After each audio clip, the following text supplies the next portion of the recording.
Conférence sur les secrets pour devenir riche, organisée par Bokoro Sagesse. La formule secrète des couples qui ont eu du succès a été présentée. Et puis lancement officiel des activités de l'ONG Joie ce week-end. Son ambition, protéger et aider les enfants à être épanouis. Nous y reviendrons. Et voilà pour les titres. Bienvenue, madame, monsieur. Amour et richesse sont compatibles. C'est ce qui ressort de la conférence organisée par Bokoro Sagesse qui a entretenu son auditoire sur le secret des riches. Il s'agit d'un coaching matrimonial et d'une éducation financière pour présenter la formule secrète des couples qui ont du succès. Quand la finance personnelle s'invite dans le couple, l'union se bonifie, nous disent Pierre Tebeu et Richard Akeke. On regarde cet élément. Quand la finance personnelle s'invite dans le couple. C'est le thème de cette conférence qui avait pour principal intervenant le conférencier international Bokoro Sagesse. Une conférence co-animée par Nel Djamila et Paul Kaufmann. Dans son échange avec les couples, Nel Djamila a plus insisté sur les questions d'ordre matrimonial.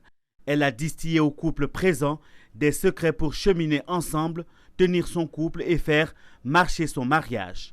Pour pouvoir tenir le foyer, déjà, il faut vouloir être ensemble. Parce que si vous ne voulez pas rester dans une relation, vous ne ferez rien pour que ça fonctionne. Et comprendre que ce n'est pas parce qu'on a envie d'être avec quelqu'un que ça va être facile, mais on doit se mettre au-dessus de certaines réalités, avoir beaucoup de maturité, avoir de la patience et surtout communiquer, apprendre à se pardonner et faire pour la personne ce qu'on aurait voulu qu'elle fasse pour nous. Le deuxième intervenant, Bokoro Sagesse, s'est appesanti sur les questions de l'indépendance financière du couple.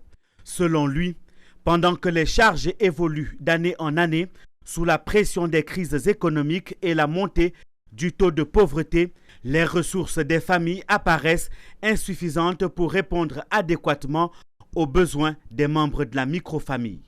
Pour qu'un couple ait en fait une bonne santé financière, il faut bien que ce couple connaisse déjà des éléments comme le coût de vie. Donc il faut que les couples savent exactement combien est-ce qu'ils dépensent sur un mois. Il faut que ce couple-là puisse prévoir ce qu'on appelle l'épargne de sécurité, de sorte à ce que dans les moments où il n'aurait plus d'entrée d'argent, de revenus, le couple puisse tenir les coups durs de la vie pendant au moins 1 mois, 3 mois, 6 mois, voire 1 an, pourquoi pas.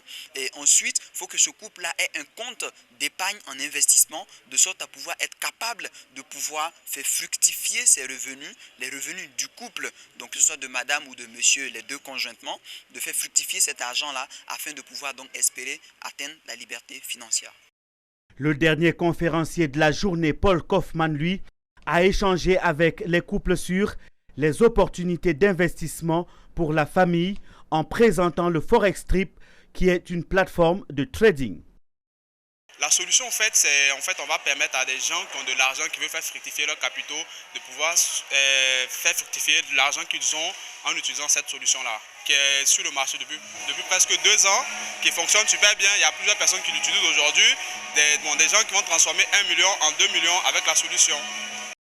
Après cette conférence, les couples ont eu droit à une soirée de gala spéciale Saint-Valentin intitulée « Le Gala des Amoureux ». Une très belle manière de passer avec élégance et classe la fête de la Saint-Valentin avec son amoureux. À l'instar des couples du monde, le réseau Amazon, réseau des femmes travaillant avec l'entreprise Forever Living Product, a célébré en Côte d'Ivoire la Saint-Valentin, la fête de l'amour. Ça a été une célébration riche en partage d'expériences et de cadeaux. On en sait plus dans ce reportage signé Mon Désir Nascimento et Ismaël Doza. Vêtus de rouge et de blanc, les membres du réseau Amazon et leurs conjoints ont vécu la Saint-Valentin, fête de l'amour à Abidjan. C'est une messe d'amour au cours de laquelle les femmes et les hommes du réseau Amazon, tous opérant dans le marketing relationnel de Forever, ont une fois encore marqué la vie de leurs couples respectifs. Nous sommes à la Saint-Valentin, qui est la fête de l'amour. Et donc nous avons invité nos amis, parents et connaissances pour célébrer l'amour, pour célébrer la joie de vivre dans le couple et dans tous les foyers. À l'occasion de cette célébration, ils ont attisé à nouveau le feu de leur flamme. Au programme de la 2e édition de la Nuit chaude des amoureux, plusieurs tableaux. Il s'agit des déclarations d'amour, des dons de présents et divers jeux. Depuis 32 ans, c'est une flamme qu'on ne peut pas expliquer et l'amour est toujours là. Je t'aime et tu es véritablement dans mon cœur. Je t'aime, amoureux.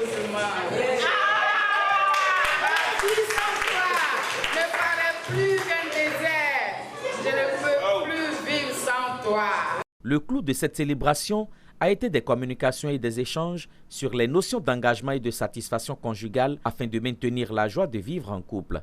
Anani Mélanie Amaouzo, présidente du réseau Amazon par ailleurs, coach en bien-être, a saisi cette opportunité pour présenter des produits Forever. Il s'agit de produits dérivés de la plante aloe vera dont la consommation quotidienne génère une parfaite santé mais de surcroît des revenus financiers.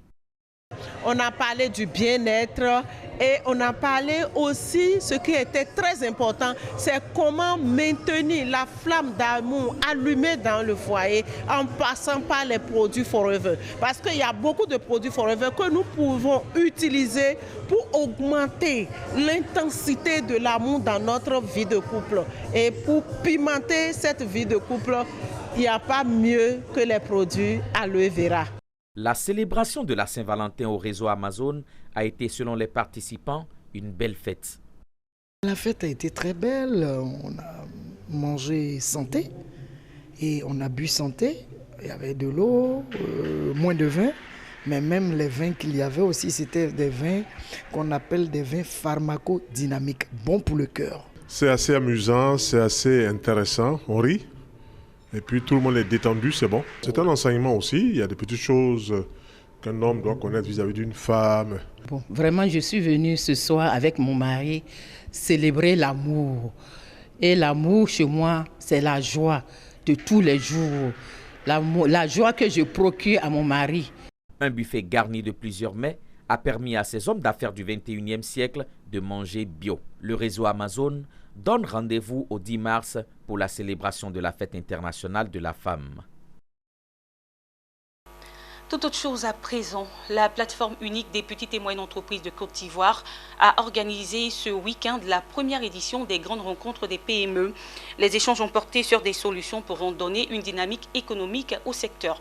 Pierre Tebeu et Richard Akeke nous en parlent.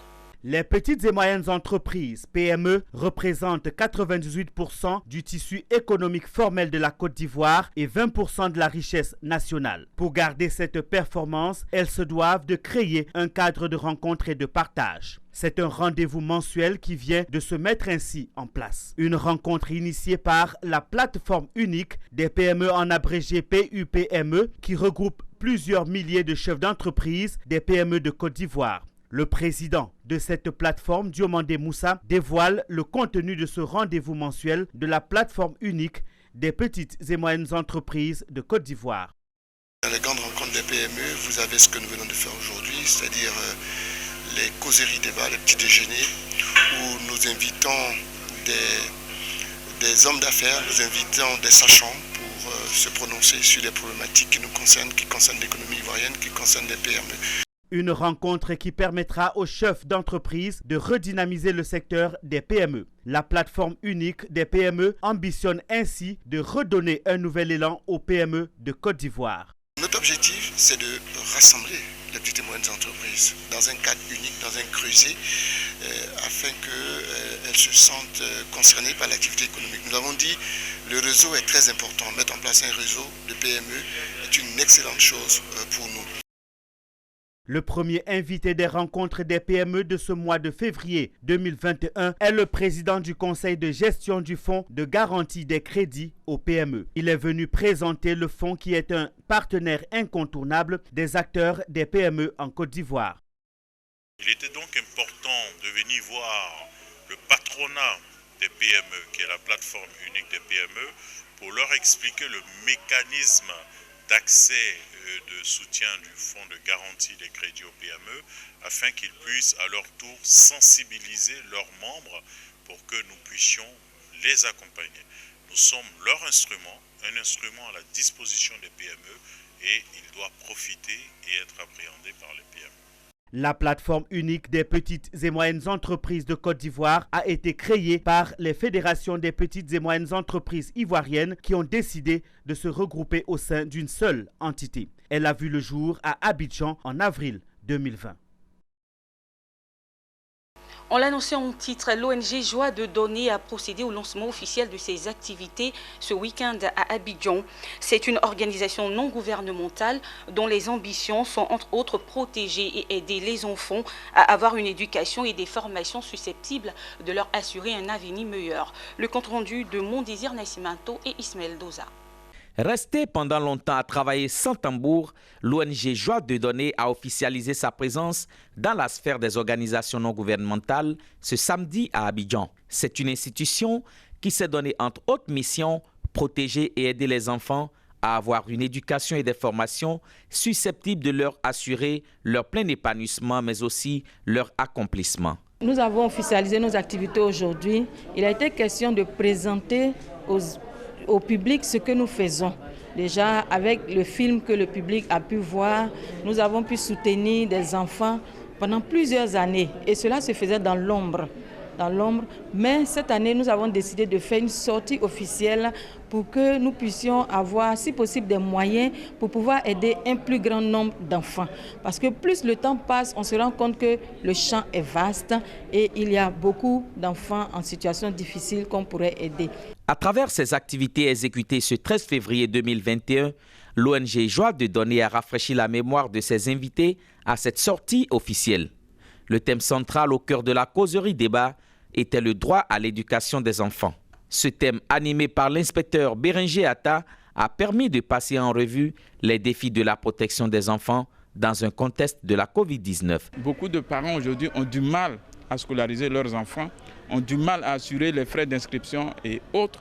Et nous voulons, à travers cette conférence, attirer l'attention des décideurs du gouvernement ivoirien afin que des actions, beaucoup plus d'actions soient menées et que les ONG qui jouent un rôle de proximité avec les populations, il y ait une sorte d'appui. L'ONG Joie de Donner est engagée à jouer sa partition afin que tous les enfants en Côte d'Ivoire bénéficient d'une éducation et d'une formation capable de les autonomiser. Convaincu que l'amour est le moteur de l'homme, l'ONG Joie de Donner se dit mériter la confiance des partenaires pour relever les défis de l'éducation et de la protection de l'enfant en Côte d'Ivoire.